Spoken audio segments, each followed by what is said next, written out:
Shalom Ubracha, nous poursuivons avec la deuxième Mishnah du sixième Pérek, toujours concernant les ouvriers, mais cette fois-ci, les ouvriers sous forme de kablanout, c'est-à-dire qu'on peut engager des ouvriers à la journée, à l'heure, mais on peut aussi les engager sur le travail, c'est-à-dire que pour tel ou tel travail, ils recevront une somme qui a été décidée à l'avance, peu importe le nombre de temps qu'ils mettront pour travailler.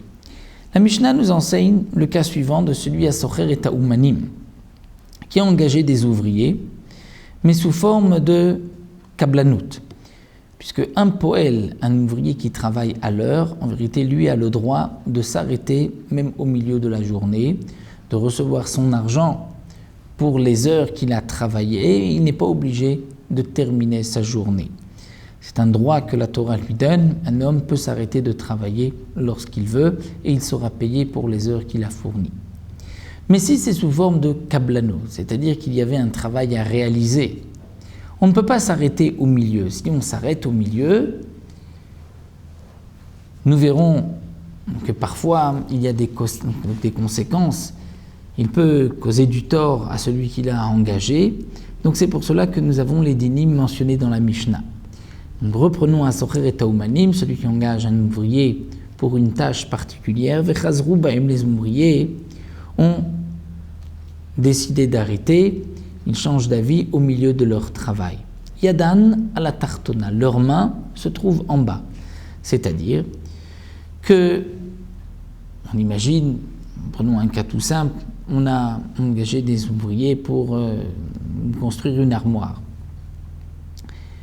Donc on les a engagés pour le prix de 200 la journée.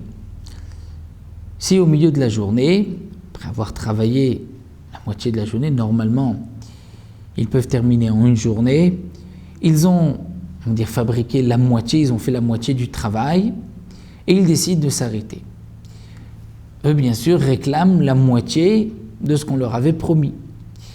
Si maintenant, pour terminer le travail, on a besoin d'engager d'autres ouvriers, si entre-temps le prix des ouvriers a augmenté et que le balabait ne trouve pas d'autres ouvriers pour terminer le travail, avec le prix, la différence qu'il reste de ce qu'il leur avait promis et de ce qu'il veut aujourd'hui leur donner, de ce qu'eux réclament, eh bien, puisque Yadan la tartona, le balabait, lui, va engager des ouvriers si maintenant, bien qu'ils ont les premiers travaillé pour 500, pour la moitié, prenons le cas, c'était pour 1000, dans le cas de 100, on les avait engagés pour 200, donc ils ont travaillé la moitié, ils réclament 100, mais si pour terminer le travail, on ne trouvera des ouvriers que pour 120, on ne donnera pas au premier 100, puisqu'on devra rajouter 120, donc en tout 220, alors que le balabait avait prévu un travail de 200 uniquement.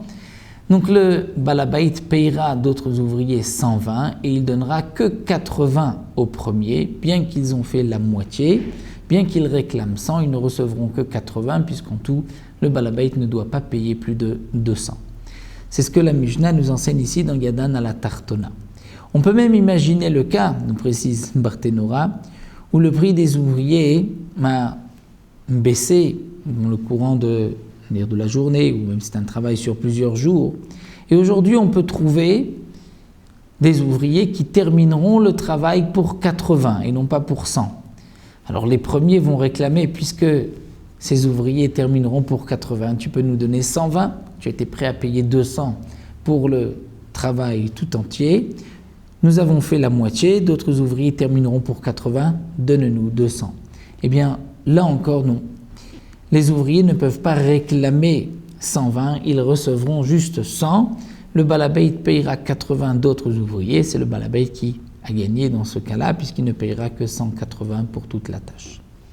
Ça, c'est lorsque ce sont les ouvriers qui changent d'avis. Mais im balabait roserbo, si c'est le balabait qui change d'avis, qui lui ne veut plus de ses ouvriers, alors dans ce cas-là, yado à la tartona, c'est lui qui aura la main en dessous, et il devra donner aux ouvriers pour le montant, le prix pour leur travail. Ils ont fait la moitié de la tâche, il leur donnera 100.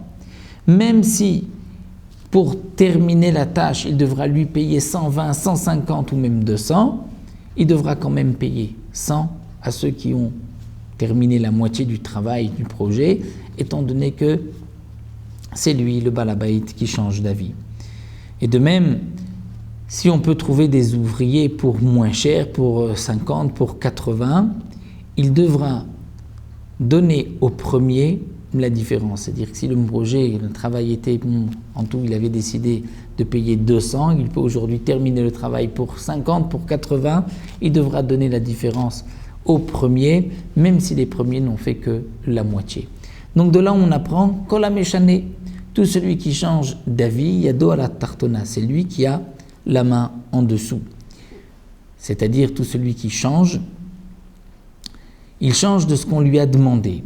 Vechol achozerbo, nous avons tout de suite expliqué, Vechol achozerbo, tout celui qui revient sur sa décision, là aussi Yado ala Tartona. Donc chozerbo, c'est ce que nous avons vu lorsque les ouvriers ne veulent plus terminer la tâche, ne veulent plus terminer le projet, ou si c'est le balabait qui change d'avis, donc celui qui revient sur la décision, Yado ala Tartona. Que signifie Kola Meshane, celui qui change? Le Barthénoura nous rapporte un homme qui a donné de la laine à un tsabar, un teinturier, à celui qui va teindre cette laine. Il lui a demandé de la teindre en rouge. Et l'ouvrier l'a teinte en noir. Alors c'est vrai que la laine a pris de la valeur, puisque lorsqu'elle n'était pas teinte, on va dire, elle ne valait que 100. Aujourd'hui, puisqu'elle est teinte en noir, elle vaut 130. Donc l'ouvrier va réclamer, va dire, même si c'est vrai que tu voulais la laine rouge et non pas de la laine noire, mais malgré tout, cette laine vaut aujourd'hui 130, donc tu as gagné 30. Alors tout dépend en vérité si combien dire l'ouvrier a eu de frais pour teindre cette laine. Si il a eu, on va dire, 20 de frais et qu'aujourd'hui la laine vaut 130, donc il y a eu un shvar de 30 et des frais de 20, l'ouvrier ne recevra que 20. Il ne peut pas réclamer 30.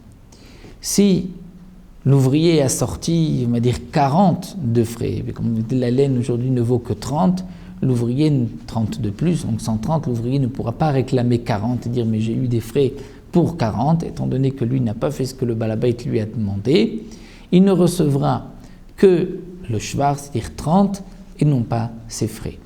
Donc dans tous les cas, Kola Meshane, tout celui qui change de ce qu'on lui a demandé de faire, on lui a demandé de teindre en rouge, il a teint en noir, on lui a demandé en noir, il teint en rouge, c'est lui qui a Yado ala Tartona, la main en bas, et il recevra le minimum, c'est-à-dire ou bien les frais, s'ils sont moins élevés que le shvar, que la plus-value de la laine, ou le contraire, si c'est les frais qui sont plus élevés, il ne recevra que le shvar, dire la plus-value.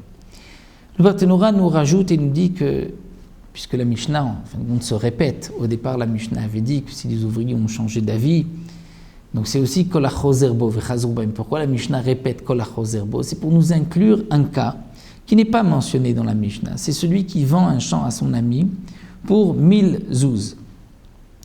Il lui a donné une avance de 200 zouz. Donc il lui donne 200 zouz alors qu'il doit payer 1000. Et le vendeur change d'avis. Il dit « je ne veux plus te vendre ». Donc dans ce cas-là, c'est l'acheteur qui a la main en haut, le vendeur qui change d'avis qui a la main en bas. Donc l'acheteur peut lui dire « ou bien tu me rends mon argent, ou bien je veux recevoir un morceau de terrain pour la somme que je t'ai donnée, pour 200 ». Si c'est l'acheteur qui change d'avis, là c'est la main du vendeur qui est en haut. S'il veut, il peut lui dire « je te rends ton argent ». S'il veut, il peut lui dire « tu prends un morceau de terrain pour les 200 que tu as donnés ». Donc nous voyons que dans tous les cas, celui qui change d'avis, celui qui revient sur une décision, c'est lui qui a Yado ala Tartona, dire la main en bas, c'est lui qui sera le désavantagé dans l'histoire. Voici donc pour la deuxième Mishnah. On poursuivra un troisième Mishnah avec un autre din, comme nous le verrons, Bezrat Hashem, la prochaine fois.